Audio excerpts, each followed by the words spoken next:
n'abattez pas vos élus. Grosse question, Ouais. qui est loin d'être aussi simple à gérer, pour la simple et bonne raison que les élus qui parfois ont des cartes syndicales peuvent avoir des comportements agressifs, désobligeants, malvenus, parfois très obligeants et très exigeants vis-à-vis de vous.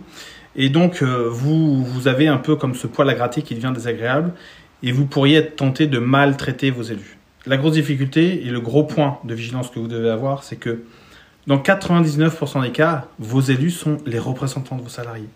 Si vous maltraitez les délégués de vos salariés, ça sous-entend derrière que vous avez peut-être l'intention de maltraiter vos salariés.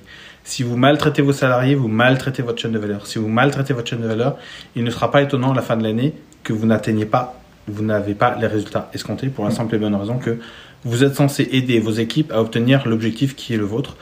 Donc, ça devrait être plutôt bienveillant dans un objectif commun. Et si vous êtes déjà en froid ou en bise-bise avec vos élus, il y a de fortes chances que ça se ressente sur le travail, la façon de travailler, la chaîne de valeur et donc les résultats qui en découlent derrière. Donc soyez extrêmement vigilants. J'aurais presque envie de dire, obligez-vous à aimer vos élus et peut-être que vous vous rendrez compte que vous aurez plus de gratitude pour vos salariés. Et si vous avez plus de gratitude pour vos salariés, vous serez à la fois plus exigeant, plus attentif et vous obtiendrez bien évidemment plus de performance. Exactement. Et donc de résultats.